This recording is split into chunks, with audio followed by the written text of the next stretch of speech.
Israel Hamas के बीच जारी युद्ध में अब तक 1400 इजरायली नागरिकों की मौत हो चुकी है। वहीं गाजा पट्टी में करीबन 3000 लोगों की जान गई है। इस बीच हमास दावा कर रहा है कि मंगलवार को इजराइल ने गाजा पट्टी पर हवाई हमले किए, जिसमें गाजा सिटी अस्पताल में सैकड़ों लोग मारे गए। इस हवाई हमले के बाद हमास बंधक बनाए गए सैकड़ों इजरायली नागरिकों को रिहा करने के लिए तैयार हो गया है, लेकिन इसके लिए उसने एक शर्त रखी है।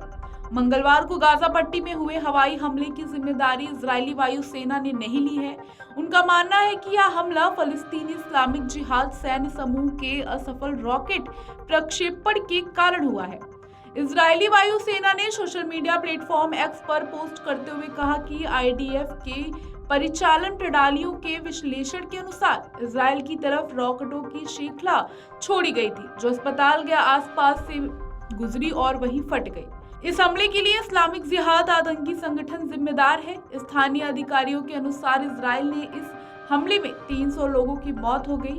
वहीं गाजा स्वास्थ्य मंत्रालय ने इस हमले में 500 लोगों के मरने की जानकारी दी है। फलस्तीन के एक अधिकारी ने मंगलवार को हुए इस हमले को नरसंहार बताया है। उन्होंने कहा, अब चुप्पी को स्वीकार नहीं किया जाएगा। 7 अक्टूबर को ऑपरेशन अल अक्सा फल्ड बैटल के तहत हमास ने इजराइल पर हमला किया था। इस हमले के दौरान आतंकियों ने सैकड़ों इजरायली नागरिकों को गाजा पट्टी में बंधक बना लिया।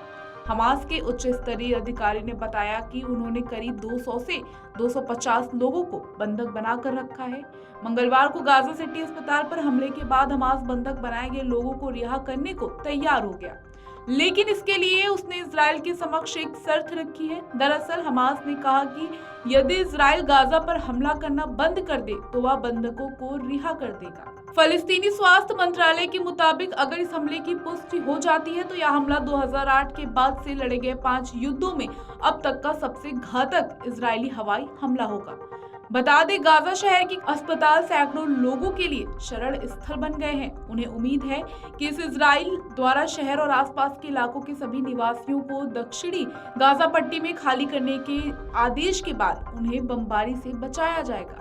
अमेरिकी विदेश मंत्री एंटी ब्लिंकन ने इजरायली प्रधानमंत्री बेंजामिन नेतन्याहू के साथ बैठक के बाद कहा कि अमेरिका और इजराइल गाजा नागरिकों के लिए चिकित्सा सहायता और जीवन किट की सुविधा के लिए बातचीत कर रहे थे। साथ ही सोमवार को इजराइल गाजा को पानी की आपूर्ति फिर से शुरू करने पर सहमत हुआ।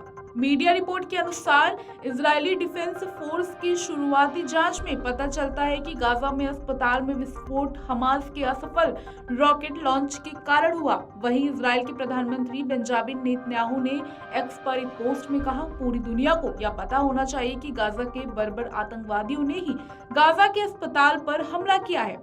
आईडीएफ का इसमें कोई हाथ नहीं है। उन्होंने कहा कि जिन लोगों ने हमारे बच्चों को बेरहमी से हत्या की, उन्होंने अपने बच्चों की भी हत्या कर दी।